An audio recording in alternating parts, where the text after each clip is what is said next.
Aujourd'hui, une petite sèche que j'affectionne particulièrement, qui est dérivée d'une mouche que tout le monde connaît et qui s'appelle la Elk Air.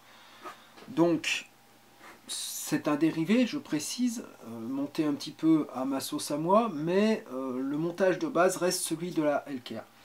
Donc là, ça va être la Elk Air K10, c'est-à-dire avec un hameçon K10. Et je vais utiliser donc pour ce faire un hameçon baissant qui sera donc légèrement courbe et qui va me permettre d'avoir vraiment cette flottaison avec légèrement dans la pellicule. Le corps sera dans l'eau et l'aile portera vraiment droite sur l'eau. Donc pour ce faire, hameçon baissant en 14, 16, même voire 18 des fois quand le poisson est un peu joueur. Fil de montage rouge 6080, je viens jusque dans la courbure et avec mon fil de montage, je vais venir faire mon corps, tout simplement, en fil de montage. Spire jointive, comme d'habitude. Alors, vous avez pu remarquer, je viens jusqu'aux 3/4, vous avez pu remarquer que j'avais posé mon hameçon de façon à ce que la partie droite soit bien parallèle à mon étau.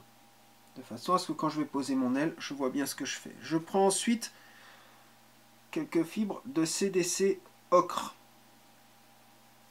Juste ce qu'il faut pour former une sous-aile. Comme ceci. Je bloque. Je fais 2-3 tours pour bien bloquer mes fibres. Je coupe mon excédent. Vous me direz, pour ceux qui me suivent depuis déjà quelques temps, j'aurais pu m'arrêter là avec une mouche très simple et qui pêche très bien. Mais je vous l'ai dit, je veux vraiment que la pêche soit vraiment flottante en haut et le corps dans la pellicule. Donc pour ce faire, j'utilise du Elk. Voilà. Je vais prendre quelques fibres. Alors là, attention, selon la taille que vous utilisez en hameçon, ne mettez pas trop de fibres de Elk parce que sinon, vous allez vous retrouver embêté avec une grosse boule au niveau de la tête. Voilà, je prends quelques fibres que je viens poser donc les pointes vers l'arrière sur elle. Je tends légèrement. Attention, si vous tirez trop fort, c'est là que le fil casse. Je tends légèrement. Je reprends dessous et je viens plaquer. Ainsi, ça ne doit pas bouger, ça ne doit pas tourner. Je prends, tac, une demi-clé je fais pour bloquer le tout. Ici, je viens couper mon excédent.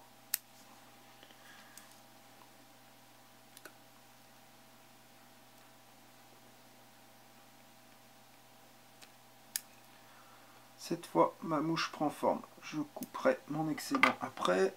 Tac, je viens faire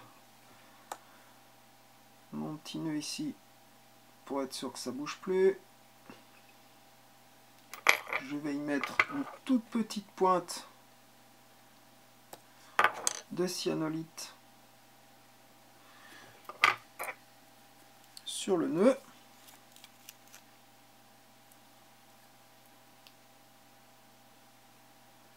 Alors pendant que je fais ça, juste pour vous dire, certains me diront « Ouh là là, mais vous n'avez pas tassé votre aile ». C'est-à-dire qu'en gros, on peut utiliser un petit outil qui s'appelle le tasse-poil. Donc je vais vous montrer à quoi ça ressemble.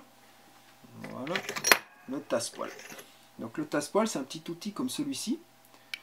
J'aurais pu effectivement mettre mes poils d'elk ici, taper 2-3 fois, ça aurait mis ici mon aile bien droite et ça m'aurait fait hop, une aile très très droite. Personnellement, la Elk Air, j'aime bien ce côté un petit peu justement pas très droit, pas très net au niveau de l'aile. Je la trouve plus pêchante. Ça ne regarde que moi. Vous pouvez tasser les poils, il n'y a pas de souci. Donc là, j'enlève les quelques fibres qui sont sous la mouche et qui peuvent l'empêcher de flotter correctement. Ma mouche est terminée.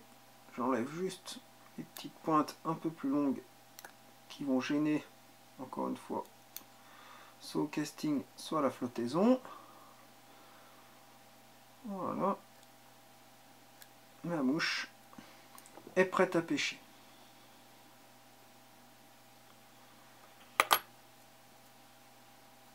bon montage, bonne pêche à tous.